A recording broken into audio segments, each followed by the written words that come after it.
사익동 도박이가 읽어주는 롯데 이야기, 롯겜미 사익동 야구 해설, 저는 우피입니다. 네, 개막이 37일 앞으로 다가온 가운데 이제 뭐 착착착 여러 가지 소식들이 들려오고 있고, 아마 조만간 이제 연습 경기 같은 거를 좀 볼 수 있지 않을까 싶고요. 다른 팀들은 연습 경기를 슬슬 하고 있고, 뭐 구단 자체 중계도 올라오고 있는데, 우리 팀도 조만간 좀 볼 수 있지 않을까 하는 생각을 하고 있습니다. 아마 그 연습 경기는 호주에 있으니까 아마 애들레이드 자이언츠 팀하고 많이 하지 않을까라는 생각이 드는데요. 작년에는 사실 연습 경기를 되게 다양한 팀들하고 많이 했기 때문에 되게 재미있는 점이 있었는데, 뭐 대만에 있었으니까 대만 프로 팀들하고 많이 해가지고 그런 재미가 조금 더 있었는데, 올해는 그런 재미가 조금 덜해서 조금 아쉽긴 합니다만은 그래도 또 조만간 또 경기하는 모습도 볼 수 있지 않을까 그렇게 생각이 듭니다. 오늘은 두 가지 정도의 소식을 준비를 했는데, 첫째는 박세웅 안경에이스 복귀 준비 완료이고요. 그 다음에 둘째는 물음표 8색조 1, 2, 3 선발입니다. 약간 긍정적인 얘기하고 약간의 의문부호적인 얘기를 준비했는데, 어떤 얘기들인지 한번 말씀을 해드리도록 하겠습니다. 우선 박세웅 선수 얘기는 우선 굉장히 좋은 얘기 일색이고, 저도 굉장히 긍정적으로 생각하는 부분들이라 가지고 좀 좋게 얘기를 해보려고 합니다. 우선 그 부상에서 완전히 회복을 한 모습을 보여주고 있습니다. 그 팔꿈치 통증에서 완전히 회복을 하면서 우선 벌써부터 불펜과 라이브 피칭에서 최고속 147km를 찍고 있다고 하고요. 뭐 150을 거의 찍어 있기 때문에 굉장히 몸 상태가 좋다, 이런 거 우리가 알 수가 있고요. 그 다음에 뭐 조홍천 투수 코치의 말에 따르면 아프지만 않으면 국내 최고 투수가 될 것이다 라는 말을 할 정도로, 물론 이제 뭐 좋은 얘기를 한 것도 있겠지만 그 정도로 박세웅 선수가 지금 상태가 좋고 충분히 기대를 해볼 만하다는 얘기가 지금 나오고 있습니다. 그래서 박세웅 선수 본인도 모처럼 아픈 것이 없다며 자신감을 드러내고 있다고 하고요.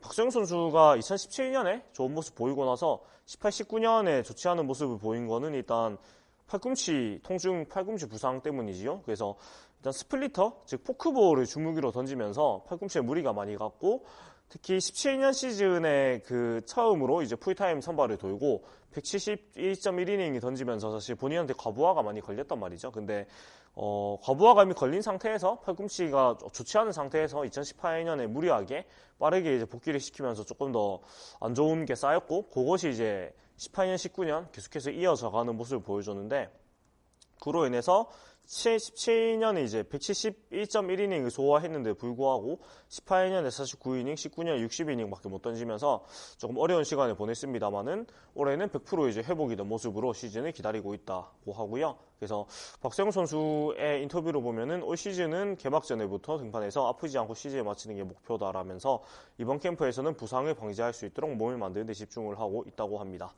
우선 저는 일단 굉장히 박세웅 선수만큼은 좀 긍정적으로 생각을 하는 게, 작년에 6월에 처음 이제 등판을 했는데요. 작년 6월에는 평균 구속이 141km에 그쳤지만은 9월에는 143까지 구속이 점점 올라가는 모습을 보여줬고, 평균 자책점 역시 6월에는 9.82로 시작을 했는데 9월에는 2.70으로 뚝 떨어지는 모습을 보여주면서 굉장히 가파른 회복 상승 곡선을 이미 보여줬기 때문에, 그러니까 이게 물음표라기보다는 이미 계산이 서는 상황이 작년에 어느 정도 나왔기 때문에, 물론 100% 확실하다고는 얘기할 수 없으나 그래도 어느 정도 계산이 서오는 상황이다, 이렇게 얘기를 할 수 있을 것 같습니다. 그래서 우선 그 스플리터를 많이 던지면서 부상을 당했기 때문에 올 시즌은 주무기로 이제 스플리터의 비중을 조금 줄이고 슬라이더를 좀 많이 던지려고 하는데요. 데뷔 이후에 4번의 한복골로 스플리터를 던졌는데 지난해부터 비중을 줄이기 시작했고, 작년에는 거의 스플리터는 봉인을 해놓고 안 던졌습니다. 거의 안 던지다가 9월쯤부터 조금씩 섞어 던지기 시작한 걸로 제가 기억을 하고 있는데, 그래서 스플리터 대신에 휘는 각도를 줄이고 구속을 올린 컷페이스트 볼성 슬라이더를 새로운 무기로 장착을 했습니다. 그래서 작년 말쯤에 이걸로 굉장히 재미를 많이 받고, 특히 올해는 랩소도, 그러니까 스피드 회전수 피칭 측정기를 통해서 측정을 하면서 조금 더 자기가 가지고 있는 공을 효과적으로 쓸 수 있는 방법을 연구를 하고 있다고 합니다. 그래서 올 시즌 목표는 두 자릿수 승수와 함께 규정 이닝을 꼭 던지고 싶다며, 건강만 유지한다면 불가능하지 않다며 미소를 보이고 있다고 합니다. 네. 이렇게 굉장히 긍정적인 요소들을 많이 얘기를 했는데, 저는 박세웅 선수는 다른 부분은 별로 크게 걱정이 되는 게 없고요. 말 그대로 아프지만 않으면 충분히 국내에 굉장히 최고 레벨의 선발로서 모습을 보여줄 수 있다고 확신을 하는데, 다만 하나만 조금 생각을 했으면 좋겠는 게, 박세웅 선수가 풀타임 로테이션을 꼬박꼬박 다 도는 것은 조금 욕심이지 않을까라는 생각이 들고요. 중간중간에 걸러주는 게 저는 필요하다고 보고 있거든요. 왜냐면 선수 자체가 일단 사이즈도 작고요. 그렇게 막 스태미너가 굉장히 강한 타입은 아니거든요. 그러니까 이 선수가 많은 이닝을 던졌을 때 과부하가 안 걸리긴 쉽지 않다고 저는 보고 있습니다. 왜냐면 우선 2017년 좋았을 때 28경기에서 171.1이닝을 던졌는데 이때 사실은 뭐 땡겨 쓴다거나 아니면은 과도하게 막 많이 던지진 사실 않았어요. 근데 뭐 제 기억으로는 이때 이제 로테이션을 안 걸고 그냥 129 정도를 한 두세 경기 정도 연속해서 던지는 정도? 그 정도가 이제 이 선수가 17년 시즌에 많이 던졌다고 할 수 있는 기준 정도 되는데 사실은 뭐 많은 이닝을 소화하는 선수는 그 정도가 뭐 무리라거나 혹사라고 전혀 생각할 수는 없긴 하지만 박세훈 선수가 가지고 있는 체격의 사이즈라든가 아니면 뭐 어깨에다 팔꿈치 가지고 있는 내구도 그리고 이 선수가 기본적으로 가지고 있는 스태미나 자체가 이닝 히터로서의 그런 능력을 가지고 있지는 않다고 저는 보이거든요. 그렇기 때문에 172.1이닝을 던지고 탈이 났다. 이 말인즉슨 물론 뭐 투구수나 그런 것들을 봐야 되겠지만 이 선수가 로테이션을 한 번씩 쉬어주는 것도 필요하고 그 다음에 총 이닝이 170이닝 이상을 넘기는 건 조금 쉽지 않을 수도 있다. 이런 생각이 드는 부분입니다. 그래서 선수 본인도 균형 이닝을 태우는 게 목표라고 했지 막 170, 180이닝 이상 이렇게 던지는 게 목표라고 안 했단 말이죠. 그래서 150에서 160이닝 정도를 생각을 하고 그 다음에 로테이션을 한 두 달에 한 번 정도는 쉬어가는 게 필요하지 않을까라는 생각이 들고 있습니다. 특히 체력 소모가 많은 여름철에는 월에 한 번 정도는 로테이션을 쉬게 해주고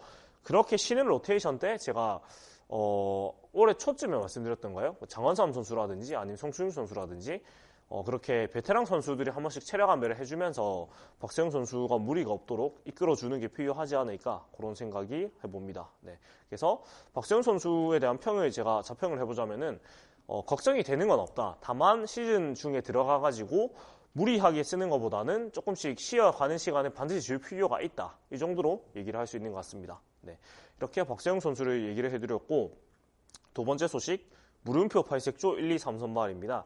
이게 기사 원문은 8색조 선발 1, 2, 3선발 롯데 선발 암흑기 탈주시켜줄까 이런 기사였는데 저는 사실 그거는 지나치게 낙관적인 전망이라고 생각을 하고 물음표에 조금 더 많은 걸 봐야 되지 않을까라는 생각을 하고 있습니다. 왜냐면 우선 1, 2, 3 선발로 점 찍어지고 있는 게 댄 스트레일리, 에드리안 샘슨, 노경은 이렇게 3명의 선수들인데 물론 좋은 선수들입니다만은 이 선수의 공통점은 모두가 작년 시즌 기준으로 물음표가 가득하다는 점입니다. 그래서 우선 그 지난 18, 19년 2년 동안 두 시즌 선발진의 거둔 승리는 64승 118패 평균자책 5.35로서 모두 꼴찌였습니다. 그래서 이렇게 어려운 상황에서 이 3명의 선수가 굉장히 좋은 역할을 해줄 필요가 있는 것은 뭐 당연한 일인데 뭐 제가 작년 시즌 끝나고부터 주구장창 계속 얘기를 하고 있지만 팀이 뭐 긍정적인 얘기는 많이 나오지만 사실 모든 것이 물음표인 상황이란 말입니다. 특히 뭐 계산이 서는 선수 장시환 선수는 지성 선수가 트레이드를 했고요. 그 다음에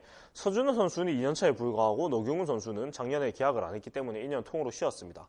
그러면서 아무도 지금 계산이 서는 상황이 아닌 상황인데 그래서 희망적인 요소만 이 3명의 선수에 대해서 말씀을 드리자면 우선 3명 모두가 제구가 좋다는 공통점을 가지고 있습니다. 스틸레일리 선수는 메이저리그에서 9이닝 동안 본넷 3.5개의 통산 기록을 남겼고 마이너리그에서는 2.7개까지 내려갔고 그 다음에 샘슨 선수는 메이저리그에서는 2.4개, 마이너리그에서 1.8개까지 떨어졌습니다. 정말 제가 항상 말씀드리는데 리그가 달라졌을 때 볼 수 있는 수치는 볼넷 비율과 삼진 비율밖에 없거든요. 근데 이 선수들의 볼넷 비율이 굉장히 좋은 수치를 보이고 있기 때문에 우선은 소위 말하는 폭망을 할 가능성은 굉장히 없다고 좀 봅니다. 그러니까 굉장히 뭐 엄청난 성적을 내시는 미지수이지만도 이 선수들이 조기 퇴출을 당한다거나 얼토당토하는 모습을 보일 가능성은 거의 없다고 좀 보거든요. 그래서 이런 부분들은 긍정적입니다. 그렇고 변화구 역시 호평이 세긴데 샘슨 선수는 기본적으로 싱커 궤적이 지저분한 공 끝을 가진 패스트볼을 던지고 슬라이더 가치도 높다고 하고요. 슬라이더도 하나의 궤적으로 나오는 게 아니고 하나의 궤적이 나오는 게 아니라는 자체 분석을 가지고 있다고 합니다. 거기에 체인지업까지 던지고 있기 때문에 패스트볼, 싱커, 슬라이더, 체인지업 기본적으로 4개의 궤적을 가지고 있고 여기에 뭐 포심이 따로 있을 것이고 투심도 따로 있을 것이고 슬라이더 여러 가지 스타일로 나온다고 하니까 사실상 구족이 5개 넘는 그런 선수라고 얘기를 할 수가 있고, 스트레일리 선수는 팀 내에서 공을 만질 수 않는 선수라는 평가를 듣고 있다고 하고요. 슬라이더 체인지업에 다양한 구종까지 갖추고 있다. 그러니까 이 선수들이 기본적으로 포심, 투심, 슬라이더, 체인지업은 모두가 던지지 않은 선수, 이렇게 얘기를 할 수가 있는 것 같습니다. 여기서 좋은 게 우선 우리 팀 국내 투수들이 거의 다 포크볼, 그러니까 스플리터를 많이 던집니다. 거의 다 던지는데 외국인 선수 2명은 포크볼을 던지지 않는다는 점이 구종의 그런 중복의 문제에서 굉장히 조금 좋은 점이라고 보거든요. 모든 투수들이 포크볼을 던지면 당연히 상대 타자가 눈에 있기 때문에 그렇게 효과적이지가 않은데, 이렇게 다른 스타일의 2명의 외인 투수가 오면서 그거는 굉장히 좋은 조합이다 하는 생각이 들고요. 공을 받아본 정복은 포수에 따르면은 샘슨은 컨트롤이 좋아서 유구한 곳으로 공을 다 던졌다. 패스트볼도 140 후반까지 구속이 나왔다. 슬라이더가 좋은 것은 알았는데 체인지업 또한 기대 이상이었다. 제구가 몰린 공도 거의 없었다 하면서 V로는 스트레일리가 조금 더 인상적이었는데 제구까지 괜찮았다. 두 선수의 공통점은 모두 변화구였고 상당히 인상적인 변화구를 가지고 있었다고 합니다. 그래서 이 선수들의 긍정적인 부분은 이런 면이고, 노경은 선수는 한 해를 쉬었지만은 2018년 부활 시즌이었던 이 시즌에는 9이닝당 포인트 2.04개에 불과했고 진롱에서도 포인트는 작았습니다. 올 시즌 겨울에. 그래서 이런 부분들은 조금 긍정적인 부분이라고 얘기를 할 수가 있겠고, 그동안 준비했던 너클볼을 계속해서 연말에 해가지고 이거는 이제 진롱에서도 많이 써먹었고 거의 완성 단계에 접어들었다고 할 수 있고, 노경훈 선수 역시 투심, 체인지업, 커브, 슬라이더, 너클볼, 뭐 포심 이렇게 6개가 넘는 구종을 던질 줄 압니다. 그래서 굉장히 다양한 공을 던질 수 있는 투수들이 한 자리에 모였다고 말씀할 수가 있겠는데, 여기까지는 긍정적인 이야기이고요. 제가 생각하는 우려점인 부분은 많은 구종을 던진다는 것은 그만큼 팀 내 포수들의 역할이 정말로 중요하다는 얘기이거든요. 사실 작년에 선발진이나 투수진이 전반적으로 굉장히 힘들었던 부분들은 포수들이 그 다양한 구종들을 제대로 잡아주지 못한 게 굉장히 크게 기인을 하고, 특히 국내 투수들이 포크볼을 많이 던지는데 포크볼을 제대로 잡아주지 못하면서, 보통 포크볼은 페스트볼하고 포크볼의 한 세트인데 이게 포크볼을 제대로 못 잡아주다 보니까 당연히 포크볼 구사도 마음 놓고 할 수가 없고 페스트볼도 사람이 심리적으로 위축이 되다 보니까 그 굉장히 좀 안정된 투구를 할 수가 없게 됐던 부분이 크단 말이죠. 그래서 무엇보다 중요한 게, 지금 훈련도 열심히 하고 있지만 이렇게 8색조 스타일의 투수들이 있는 만큼 포수들이 공을 제대로 잡아주는 게 정말로 가장 중요하다. 이런 부분들을 말씀을 드리는 부분이고, 그리고 방금 말씀드렸던 이런 투심, 특히 투심 구종이나 아니면 이런 체인지업 같은 구종들은 모두가 땅볼을 유도하는 구종들입니다. 그렇기 때문에 이렇게 땅볼을 유도했을 때 그 내야에서 그것들을 잘 잡아주고 받아주는 게 굉장히 중요한데, 올 시즌 내야진 역시 사실 전부 다 재편이 됐단 말이죠. 지금 현재로서는 3루 신봉기, 유격수 마차도, 2루수 안치용 이렇게 모두가 재편이 됐고 1루수마저 전준호 선수가 처음 보기 때문에 내야진 모두가 지금 물음표가 가득한 상황인데, 이렇게 땅볼이 많은 유형의 투수들이 많이 모였으면 땅볼이 당연히 많이 나올 거고요. 그러면 내야에서 새롭게 자리를 잡은 이 선수들이 어떻게 무리 없이 그 땅볼들을 잘 커버를 해주느냐, 그것이 이 3명의 선수가 정말 지금 긍정적인 얘기가 나오는 것처럼 좋은 1, 2, 3선발로 자리를 잡느냐, 아니면 굉장히 어려움을 겪으면서 여전히 그 안 좋은 선발진으로 남고 마느냐, 그것을 판가름하는 그런 뭐랄까 시험대가 되지 않을까, 그런 생각이 듭니다. 그래서 굉장히 긍정적인 요소들이 당연히 겨울 시즌에는, 그러니까 스프링 캠프에는 많을 수밖에 없지만 불안 요소들도 생각을 안 할 수는 없는 것 같아요. 무엇보다 작년에 우리 팀은 압도적인 꼴찌였으니까요. 네, 그래서 물론 계속해서 응원을 하고 좋은 모습들만 보려고 노력을 하겠지만은 어려움이 예상되는 부분들도 우리가 생각을 할 필요는 있다. 그래야지 시즌 들어갔을 때 상처가 덜하지 않겠습니까? 네, 그래서 오늘은 이렇게 박세영 선수 얘기와 물음표를 조금 보이는 8색조 1, 2, 3선발에 대한 얘기를 해보았습니다.